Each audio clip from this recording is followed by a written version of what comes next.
যারা এ যাবৎ ধৈর্যের সাথে এই অনুষ্ঠানে অংশ নিয়েছেন, অনেক কষ্ট করে আপনারা উপস্থিত হয়েছেন, অবস্থান করতেছেন, আসলে আমাদের এখন বক্তব্য করার কোনো ভাষা নেই।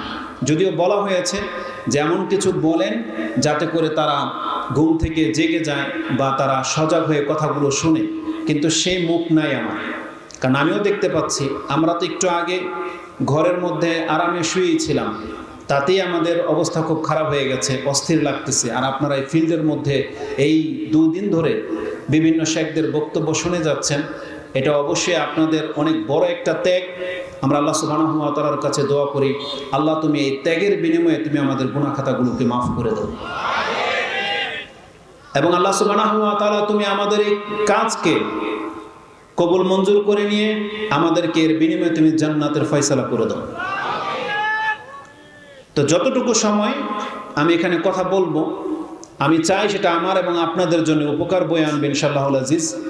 কারণ কোরআন এবং হাদিসের প্রত্যেকটা বিষয় আমাদের জন্য অত্যন্ত উপযোগী এবং খুবই গুরুত্বপূর্ণ, এবং যে কথাগুলো আমরা বলে থাকি এগুলো প্রায় দেখা যায় আমাদের মাঝে এবং আমাদের মুসলিম জাতির প্রায় মানুষের মাঝে সে অন্যায়, সে পাপগুলো রয়েছে। তো যারা সজাগ আছেন, কথাগুলোকে শোনার মতো অবস্থানে আছেন, আপনি কথাগুলোকে মূল্যায়ন করার চেষ্টা করবেন, এই দাবি রেখে আমি আমার বক্তব্য শুরু করতে চাচ্ছি। তা হলো, আমরা অনেক ভালো কাজ হয়তো করি, আমরা আল্লাহ সুবহানাহু ওয়া তাআলার কাছে নিজের মান মর্যাদাকে অনেক উপরে হয়তো উঠানোর মতো অনেক ত্যাগ আমাদের মধ্যে রয়েছে, কিন্তু আমাদের অন্তর এবং জবান এর দ্বারা এমন কিছু পাপ আমরা করে ফেলি, দেখা যাচ্ছে যে আমাদের জীবনের যত নেকিগুলো আছে ওই 1-2টা কাজে, ওই 1-2টা জুমলা বা 1-2টা চিন্তায় ওই সমস্ত নেকিগুলোকে খেয়ে ফেলতেছে। সে সমস্ত নেকিগুলো ডুবে যাবে আর ওই পাপটাই জয় হয়ে যায়। তো এই জন্য আমাদেরকে জানতে হবে যে ভালো ভালো কাজ করলে যেমন জান্নাত রয়েছে, তেমনি এমন কিছু পাপ, এমন কিছু অপরাধ রয়েছে যেগুলো কিন্তু আমাদেরকে জাহান্নামের দিকে নিয়ে যাবে।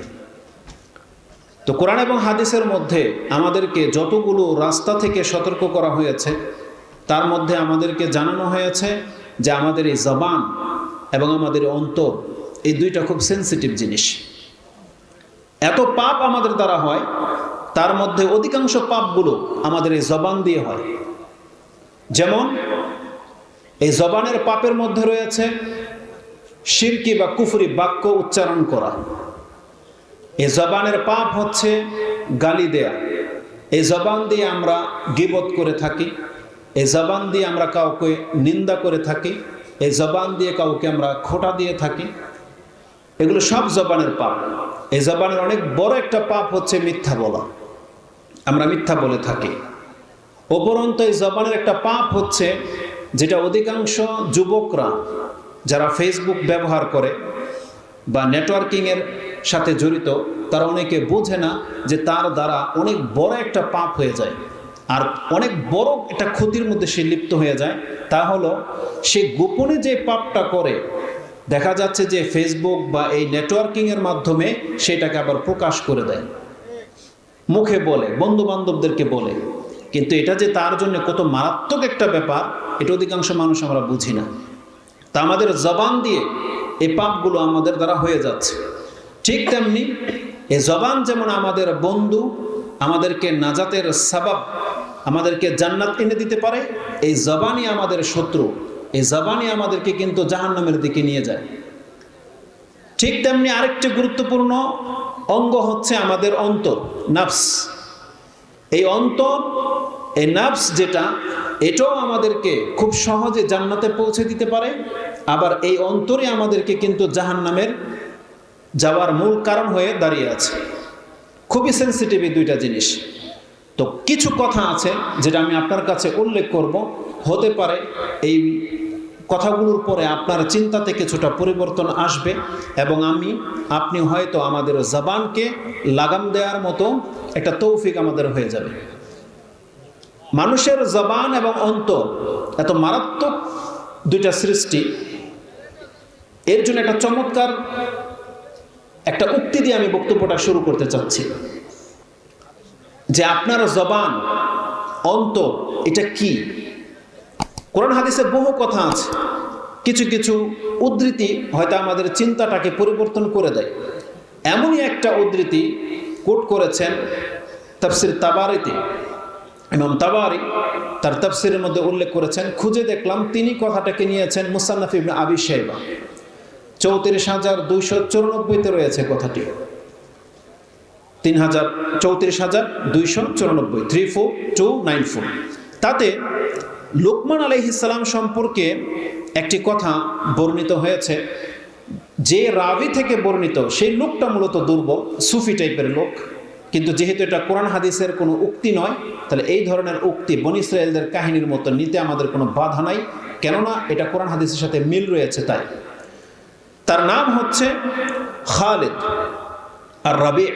এই ব্যক্তি সাধারণত তার বর্ণিত হাদিস দুর্বল হয়, কিন্তু তিনি লোকমান আলাইহিস সালাম থেকে একটা আসার কোট করেছেন যে লোকমান আলাইহিস সালাম ছিলেন একজন কৃতদাস, একজন কালো গোলাম।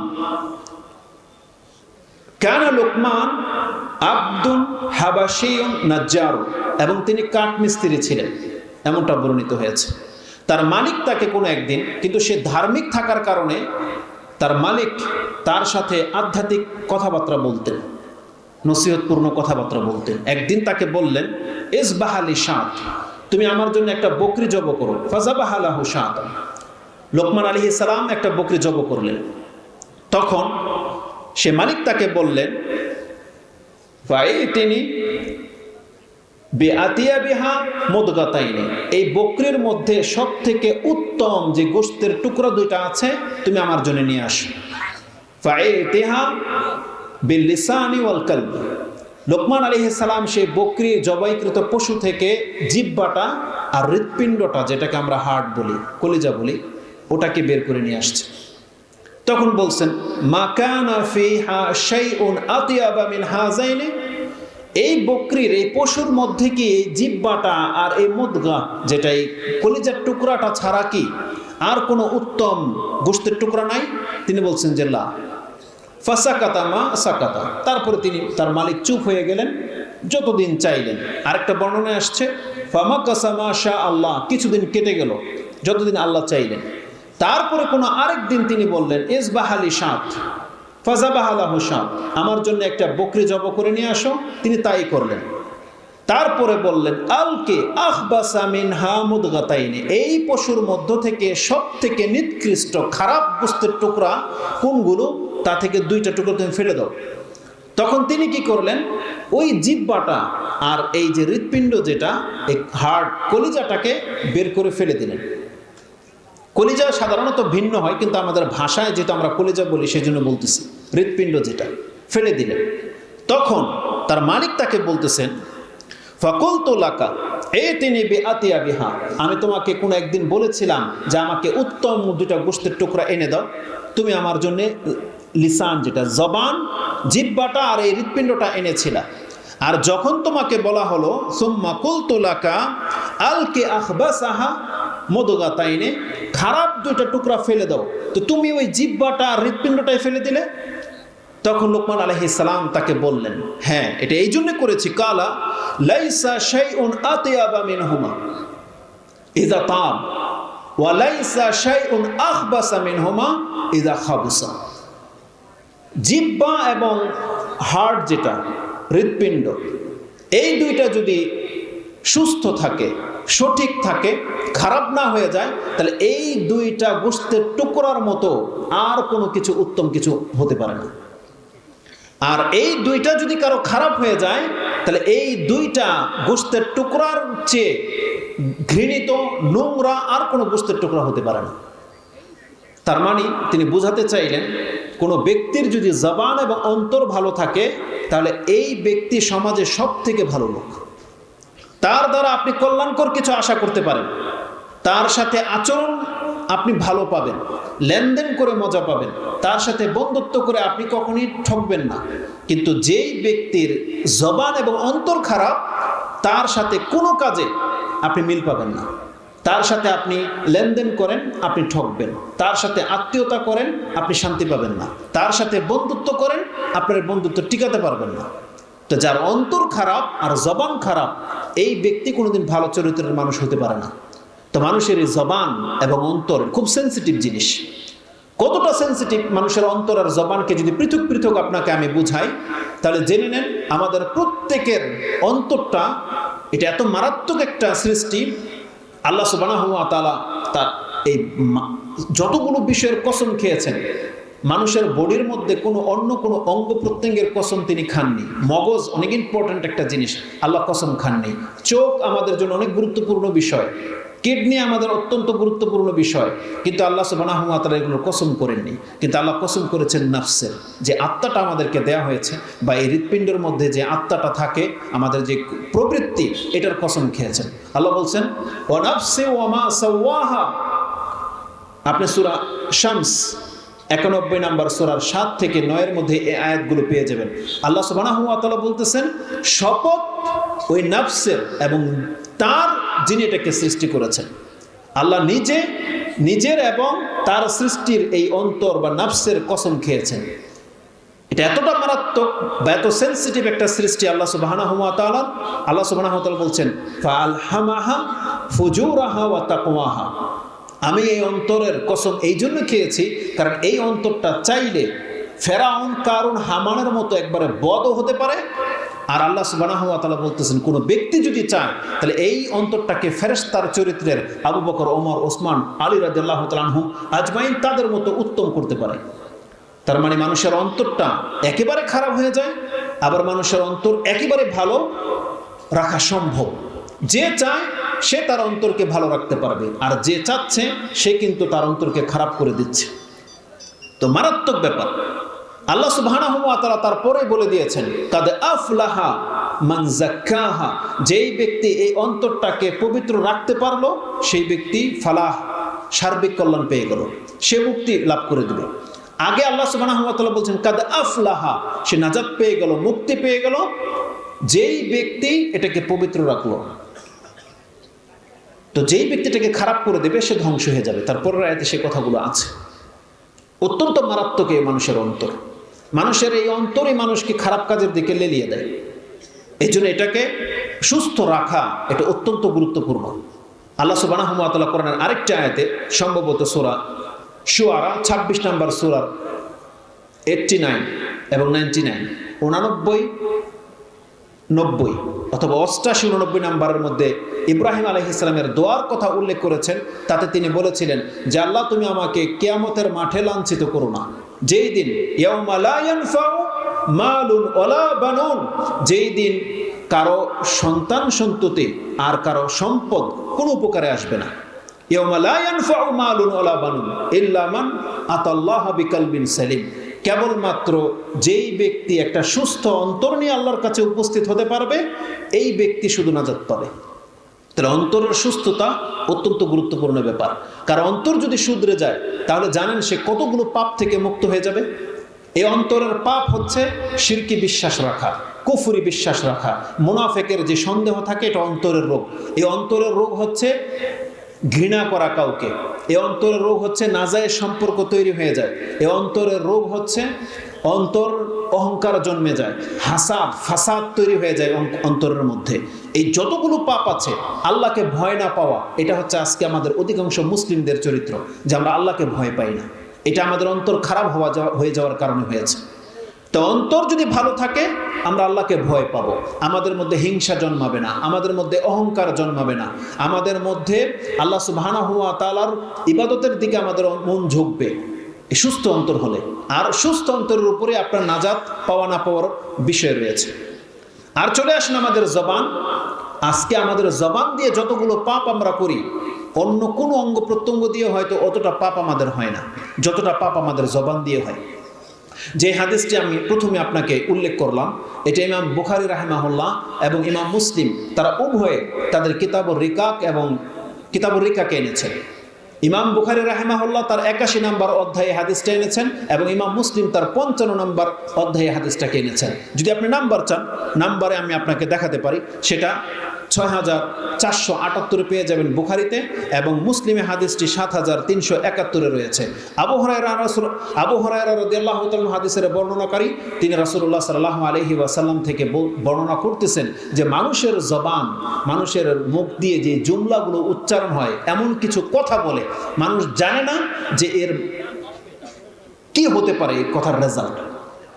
রাসূলুল্লাহ সাল্লাল্লাহু আলাইহি ওয়াসাল্লাম বলেছেন, ইন্নাল আবদা লা ইয়াতাকাল্লামু বিকালিমাত মিন রিদওয়ানিল্লাহ, মানুষের জবান থেকে কিছু কিছু কথা এমন বেরিয়ে যায় যেটাকে আল্লাহ সুবহানাহু ওয়া তাআলাকে সন্তুষ্ট করে দেয়, কিন্তু সেই ব্যক্তি জানে না যে তার মুখের এই কথাটা আল্লাহ সুবহানাহু ওয়া তাআলাকে কতটা সন্তুষ্ট করে দিয়েছে।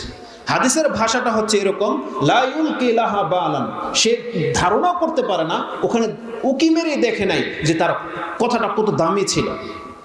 মুসলিমের বর্ণনায় রয়েছে, মা ইয়াতাবায়ানু মা ফিহা, সে বুঝতেই পারে নাই যে এর মধ্যে কি আছে, ব্যাখ্যাই সে লক্ষ্য করে নাই, কিন্তু তার মুখ থেকে এমন কথা বেরিয়ে গেছে। ফলশ্রুতিতে কি হয়, আল্লাহ তার উপরে এত বেশি সন্তুষ্ট হয়ে যায়, যার বিনিময়ে আল্লাহ তার দারাজাতকে, তার মর্যাদাকে উপরের দিকে তুলে নিতে থাকে। এটা দুনিয়াতে এবং পরকালও সে হবে। আল্লাহ তার উপরে এত বেশি সন্তুষ্ট হয়ে যায় যে আল্লাহ তার মর্যাদাকে ওই কথার কারণে অনেক বেশি উপরে তুলে নিয়ে যায়। রাসূলুল্লাহ সাল্লাল্লাহু আলাইহি ওয়াসাল্লাম বলছেন, ইয়ারফাউহুল্লাহু বিহা দারাজাতান, আল্লাহ এর মাধ্যমে তার মর্যাদাকে অনেক উপরে উঠিয়ে নিয়ে যায়। অপরদিকে ওয়াইনাল আবদা লা ইয়াতাকাল্লামু বিকালিমাতিন মিন সাখাতিল্লাহ, আল্লাহকে অসন্তুষ্ট করে দেওয়ার মতো অনেক কথা আমাদের জবান দিয়ে উচ্চারিত হয়ে যায়, কিন্তু ওই ব্যক্তি বোঝে না, মা ইয়াতাবায়ানু মা ফিহা, সে বুঝতেই পারে না সে আল্লাহকে রাগান্বিত করার মতো কত কি বলে ফেলেছে, বুঝতেই পারে না। রেজাল্ট কি? রাসূলুল্লাহ সাল্লাল্লাহু আলাইহি ওয়াসাল্লাম বলছেন, এই কথা ইয়াহউই বিহা ফি জাহান্নাম, এই কথা তাকে জাহান্নামের নিচের দিকে নিতে থাকে। এমন না সে জাহান্নামে শুধু যাবে, নিচের দিকে যেতেই থাকবে। স্লিপ খেলে মানুষ যত দূর পর্যন্ত যায়, এই কথা তাকে জাহান্নামের দিকে ওইভাবে নিয়ে যেতে থাকবে।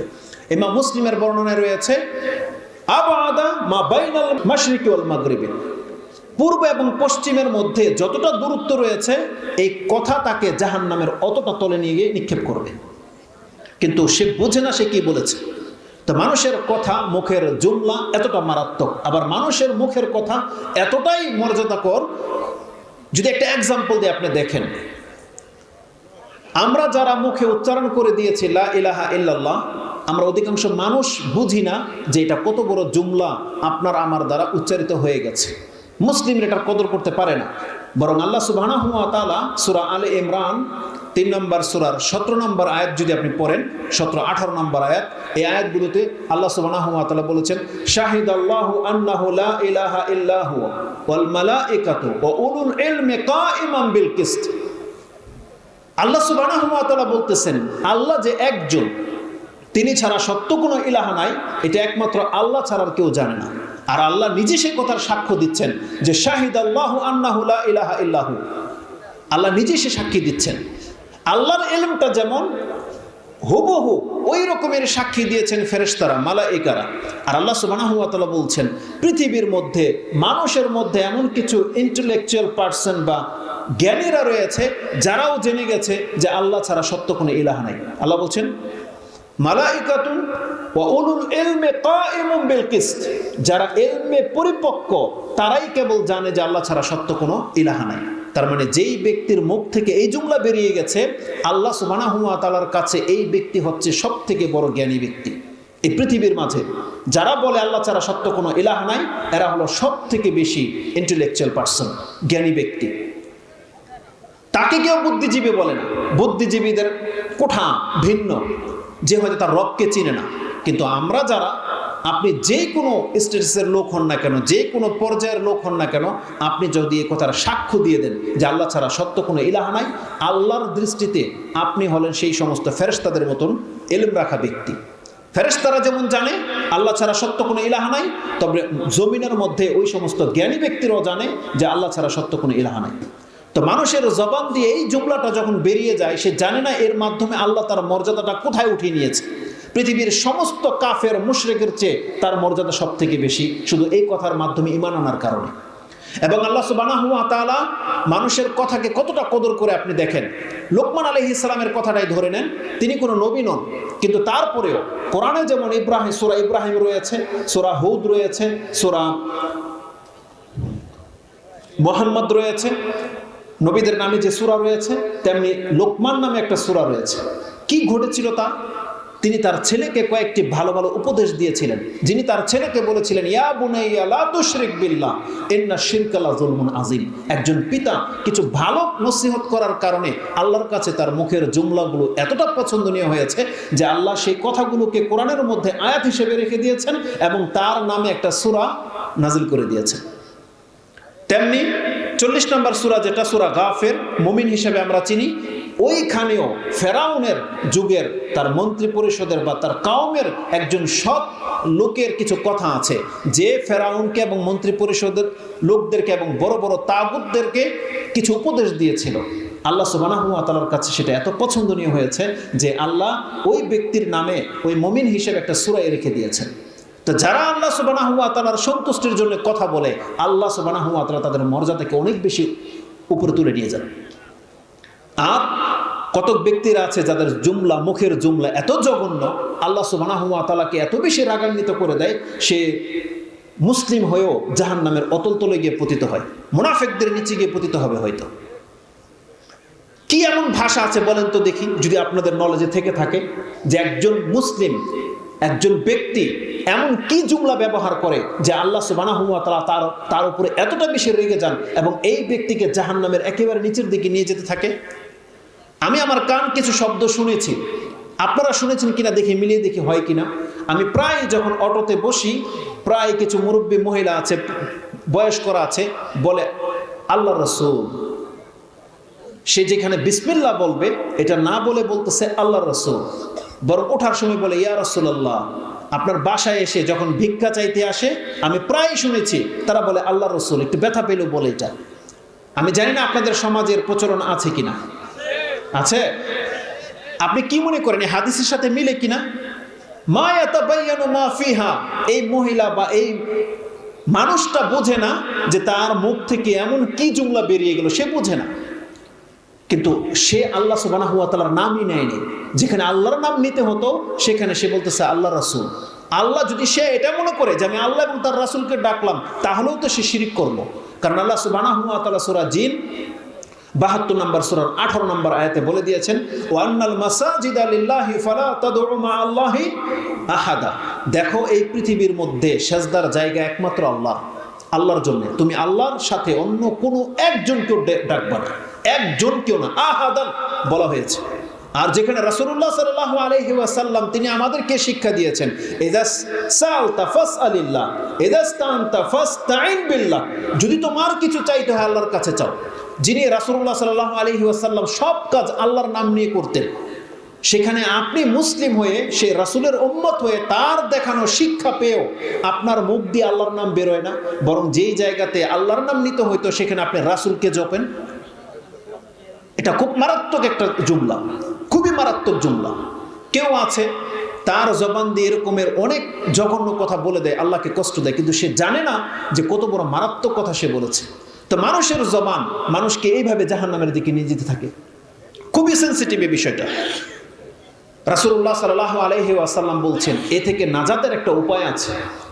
কেউ যদি চায় যে আমার জবান দিয়ে আমি মিথ্যা বলবো না, কারো গীবত করব না, কারো নিন্দা করব না, কারো মানহানি করব না, আমি শিরকি কোনো জুমলা বলবো না, কেউ যদি চায় তার জবান থেকে সমস্ত পাপ থেকে মুক্ত হতে, রাসূলুল্লাহ সাল্লাল্লাহু আলাইহি ওয়াসাল্লামের একটা উপদেশ তাকে মানতে হবে। একটা উপদেশ, এই উপদেশ আপনি এখান থেকে নিয়ে যান এবং প্র্যাকটিস করেন, চেষ্টা করেন। চেষ্টার বিকল্প আপনি এটা পাবেন না। আপনাকে আপনার জবানের মধ্যে লাগাম টেনে ধরতে হবে। জবান দিয়ে যা খুশি তা, যখন খুশি তা বলে কিছু বলে ফেলতে পারেন না আপনি। আপনাকে নিজের জবানের প্রতি হেফাজতের দায়িত্ব নিতে হবে। আল্লাহ সুবহানাহু ওয়া তাআলা আমাদেরকে যেই দিক নির্দেশনা দিয়েছেন, রাসূলুল্লাহ সাল্লাল্লাহু আলাইহি ওয়াসাল্লাম সেটা আমাদেরকে জানিয়েছেন। একটা হাদিস নিয়ে নেন, এই হাদিসটা ইমাম বুখারী এবং মুসলিম তাদের উভয়ে তাদের কিতাবে এনেছেন। ইমাম বুখারী রাহিমাহুল্লাহ তিনি তার কিতাবুর রিকাব 81 নম্বর অধ্যায়ে এনেছেন এবং ইমাম মুসলিম এটা তার ঈমানের অধ্যায়ে 77 নম্বরে পেয়ে যাবেন। আর ইমাম বুখারী রাহিমাহুল্লাহ হাদিসটা আপনি 6475 পেয়ে যাবেন। রাসূল সাল্লাল্লাহু বলছেন, মান কানা ইউমিনু বিল্লাহি ওয়াল ইয়াউমিল আখির ফালিয়াকুল খায়র আও লিয়াসমুত। যেই ব্যক্তি আল্লাহ এবং পরকালে বিশ্বাসী হওয়ার দাবি করবে, সে যেন তার জবান খুললে সে যেন কল্যাণকর কথা বললে অথবা চুপ করে বসে থাকে। তার মানে যেই ব্যক্তি নাজাত চায় তাকে তার মুখ থেকে ভালো জুমলা ছাড়া এমন কোনো জুমলা বের করতে সে পারবে না যেটাতে আল্লাহ অসন্তুষ্ট হয়ে যায়। রাসূল সাল্লাল্লাহু আলাইহি ওয়াসাল্লাম বলছেন, ফালিয়াকুল খায়র আও লিয়াসমুত, হয় আপনি চুপ করে বসে থাকেন, তাতেই আপনার জন্য নাজাত রয়েছে। ওই হাদিসও আমি আপনার কাছে তুলে ধরবো, যেখানে রাসূল সাল্লাল্লাহু আলাইহি ওয়াসাল্লাম বলেছেন, যেই ব্যক্তি চুপ থাকলো সেই মুক্তি পেয়ে গেল। আজকে আমাদের অবস্থাটা কি? যেখানে 2-4 জন দিনী ভাইয়ের নামে আমরা অন্যদের কথা বাদই দিই, যারা আমরা ধর্মকর্ম করি, যারা আমরা নিজেদেরকে ধার্মিক ভাবি, পরহেজগার ভাবি, আজকে আমাদের চরিত্র হলো যেখানে আমরা 2-3 জন বন্ধু বান্ধব একসাথে বসে যাই, যেই শেখের আপনি পছন্দ করেন তার খেলাফ যদি কোনো শেখ থেকে থাকে আপনি তার গীবত করা শুরু করে দেন। এটা কি আমাদের চরিত্র নয়? তাহলে এগুলো থেকে রোধ করতে হবে। দেখা যাচ্ছে যে শেখদের মধ্যে, আমাদের আলেমদের মধ্যে তেমন কোনো বিভেদ নাই। আপনি একটা কথাকে কাট করে নিয়ে আরেকটা ছবি লাগিয়ে দিয়ে আপনি দ্বন্দ্ব লাগিয়ে দিলেন। আমি শুধু এটা শেখ আব্দুর রাজ্জাক বিন ইউসুফের স্টেজ দেখে যে বলবো তা নয়। কিছুদিন আগে একটা ঘটনা দেখেছি, কোন একটা বক্তব্যে আমাদের আরেক ভাই তার পাশে বসা ছিল, শেখ মনে হয় বলছেন এখানে যারা আছেন সরে যান, পেছন দিকে সরে যাও। অনেকে সরে গেছে, কিন্তু কে যেন ইউটিউবের ভিডিওর মধ্যে লিখে দিয়েছে যে শেখ আব্দুর রাজ্জাক বিন ইউসুফ একে দেখে রেগে কেন গেল, অথচ তার কোনো কথাই নেই। আমি আমাদের ওই ভাইয়ের নাম নিলাম না, অথচ এই নাম শেখ উচ্চারণই করেনি। আপনি ভিউয়ার বাড়ানোর জন্য আপনি একটা ট্যাগ লাগিয়ে দিলেন। কেন এটা এমন হবে? বরং আপনারাই অধিকাংশ যারা চ্যানেলগুলো পরিচালনা করে সামান্য একটু দুনিয়ার জন্য, আপনি সামান্য দুনিয়ার জন্য এইভাবে কাউকে হাইলাইট করতে পারেন না। তো প্রত্যেকটা কিছুর বিচার হবে কাল কিয়ামতের মাঠে, প্রত্যেকটা কিছু।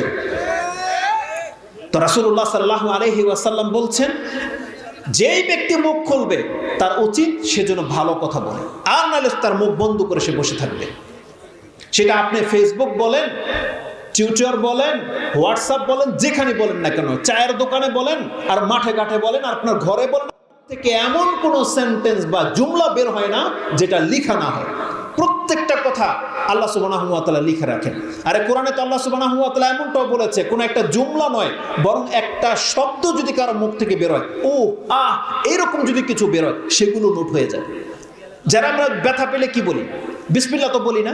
হাতে থেকে কিছু পড়ে গেলে তো বিসমিল্লাহ বলি না। তো ইসলামিক নিয়ম আদব হচ্ছে, আপনি হোঁচট খেলেন, ব্যথা পেলেন বা হাতে থেকে কিছু পড়ে গেল, আপনার মুখ থেকে বের হইতে হবে বিসমিল্লাহ। কিন্তু আপনি বলতেছেন ও আহ আও, এগুলো বলতেছেন, এগুলো পর্যন্ত লেখা হয়। আপনি যদি বিসমিল্লাহ বলতেন লেখা হয়ে যেত, কিন্তু এই সমস্ত সংকেতগুলো বলার কারণে আপনি কোনো নেকি পাচ্ছেন না। উপরন্তু এটা যে একটা অপরাধ, তাই আল্লাহ সুবহানাহু ওয়া তাআলা সূরা বনী ইসরাঈল 17 নম্বর সূরার 23-24 এই আয়াতগুলোতে দেখেন, যেখানে বাপমার আচরণের ক্ষেত্রে আপনি তাকে বকাঝকা করবেন তো দূরের কথা, আল্লাহ বলছেন ফালা তাকুল্লাহুমা উফ, উফ শব্দটা পর্যন্ত ব্যবহার করা যাবে না। তাহলে কি হবে? লেখা হয়ে যাবে যে আপনি আপনার বাপমার উপরে উফ শব্দ বলেছিলেন, এটাও কিন্তু লেখা হয়ে যাবে। তো মুখের জুমলা খুবই মারাত্মক, আমাদেরকে বাঁচতে হবে। রাসূলুল্লাহ সাল্লাল্লাহু আলাইহি ওয়াসাল্লাম আমাদেরকে এমনভাবে সতর্ক করেছেন যে মানুষ জানে না যে মুখের জুমলা তার জন্য কতটা মারাত্মক হতে পারে। একজন সাহাবী, আমি আপনাকে 2-3টা হাদিস, 5 মিনিট যেহেতু আমাকে বলা হয়েছে সময়, 2টা হাদিস।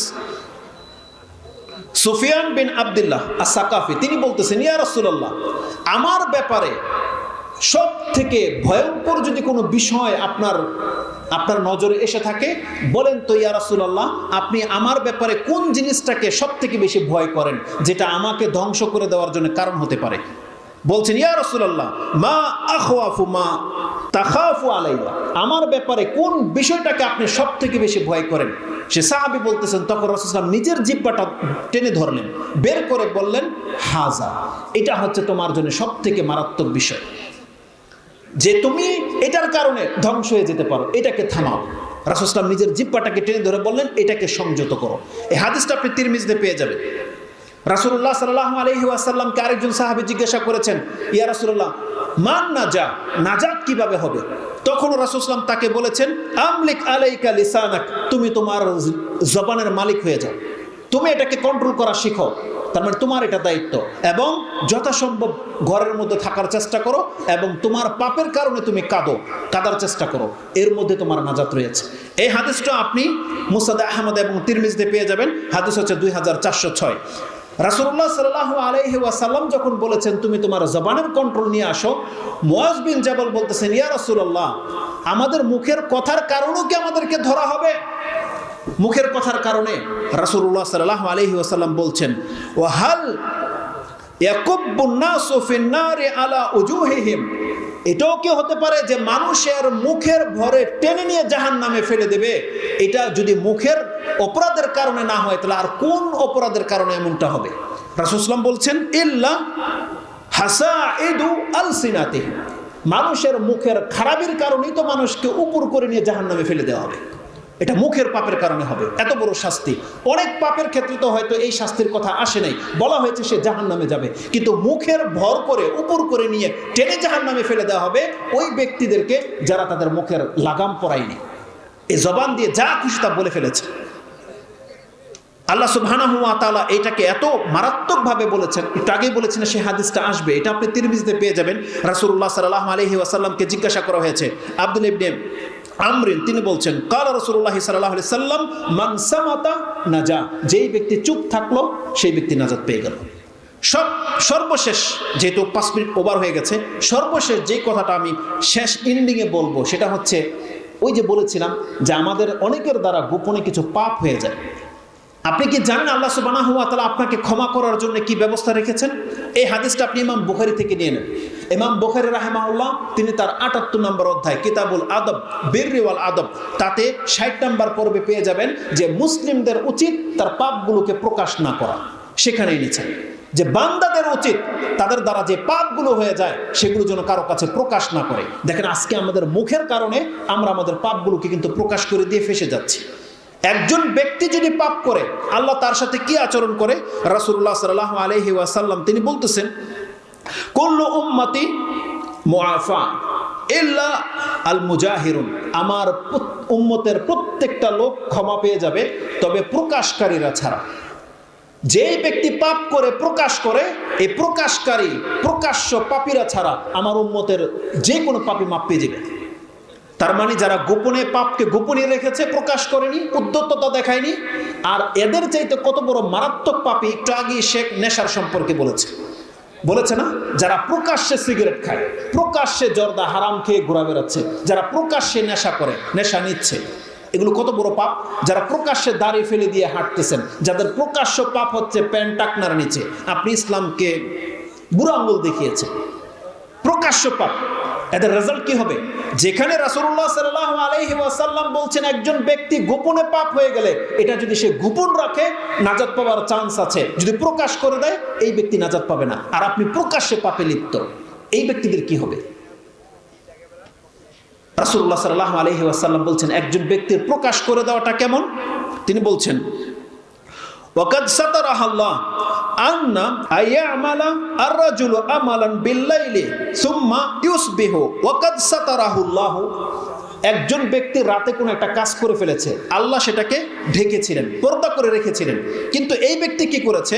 ফায়াকুলু ইয়া ফুলানুন আমিলতুল বারিহাতা কাযা ওয়া কাযা, দিনের বেলায় সকালে সে বলতেছে, হে অমুক তুমি শোনো, আমি রাতে এই কাজগুলো করেছি, রাতে আমি এই সব কাজে লিপ্ত হয়েছি, অথচ সে কিন্তু জানতো না, একমাত্র আল্লাহ জানার, এই পাপী ব্যক্তি জানে। আল্লাহ কিন্তু সেটাকে পর্দা দিয়ে ঢেকে রেখেছিলেন, কিন্তু এই ব্যক্তি তার বন্ধুদের কাছে এইভাবে প্রকাশ করে দেয়, ফেসবুকে দিয়ে দেয়, আমি এটা করেছি, এটা করেছি। সুবহানাল্লাহ। অথচ আল্লাহ সুবহানাহু ওয়া তাআলা তার পাপটাকে গোপন রেখেছিলেন। আমি এই হাদিসটাকে এই পর্যন্ত ক্ষান্ত করে দিচ্ছি। মুসলিমের আরেকটা হাদিস আমি আপনাকে শুনিয়ে দিই, যেই হাদিস সম্পর্কে নাজোয়া বলা হয়েছে, নাজোয়ার হাদিস, আব্দুল্লাহ ইবনে ওমর রাদিয়াল্লাহু তাআলা আনহুকে বলা হয়েছে, নাজোয়া সম্পর্কে আপনি কিছু জানেন? বলছে, হ্যাঁ জানি। কিয়ামতের মাঠে আল্লাহ তার পাপী বান্দাকে পার্সোনাল ডেকে নেবে এবং কানাফা দিয়ে ঘিরে নেবে, যাতে করে তার পাপগুলোকে ইউকাররিরুহু, তার পাপগুলোকে স্মরণ করিয়ে দেওয়া যেতে পারে। সেই ব্যক্তি তার পাপগুলো দেখে বলবে, আরিফতু রাব্বি আরিফতু, হ্যাঁ আমার পাপগুলো আমি চিনতে পারতেছি, এগুলো আমার পাপ। আল্লাহ সুবহানাহু ওয়া তাআলা সেই ব্যক্তিকে বলবে, যাতে হাসরের মাঠে কেউ তাকে দেখতে পাবে না, বলবে তোকে আমি পার্সোনাল ডেকে নিয়েছি, এই জন্যে সাতারতু হালাকা ফিদ দুনিয়া ওয়া গাফারতু লাকা আল ইয়াউম, আমি পৃথিবীতে তোর এই পাপটাকে ঢেকে রেখেছিলাম, আর আজকে আমি তোকে ক্ষমা করে দিলাম। এই জন্য আল্লাহ সুবহানাহু ওয়া তাআলা পাপকে ঢেকে রেখেছিলেন। সেই দিন তার আমলনামা ডান হাতে দিয়ে দেওয়া হবে, আর সেই ব্যক্তি হাসরের মাঠে এসে বলবে, হা উমকরা ও কিতাবিয়া। এটাই হলো সেই দিন যে দেখো আমার কিতাবটা পড়ে দেখো, আমার রব আমার ডান হাতে আমলনামা দিয়ে দিয়েছে। তাহলে কারা তারা? যাদের দ্বারা পাপ হয়ে গেছে, আপনি পাপ আল্লাহ ছাড়ার কারো কাছে প্রকাশ করবেন না। আপনি আল্লাহর কাছে ক্ষমা চাইলেন, আল্লাহ আপনাকে মাফ করে দেবে। কিন্তু প্রকাশ্যে পাপকারীরা সাবধান হয়ে যান, আল্লাহ কিন্তু আপনাকে কোনোদিন তওবাবিহীন মাফ করবে না। অতএব সময় থাকতে আমাদেরকে তওবা করা উচিত। আল্লাহ সুবহানাহু ওয়া তাআলা যেন আমাকে এবং আমাদের মুসলিম ভাইদের জবানকে হেফাজত করার তৌফিক দান করে। যে পাপগুলো এই যাবত আমাদের দ্বারা হয়ে গেছে, আল্লাহ তুমি তোমার দয়া আমাদেরকে ক্ষমা করে দাও। এবং আমি আবারও শুকরিয়া আদায় করি যারা আমাকে এখানে কথা বলার সুযোগ করে দিয়েছে। আল্লাহ সুবহানাহু ওয়া তাআলা তাদের জাযায়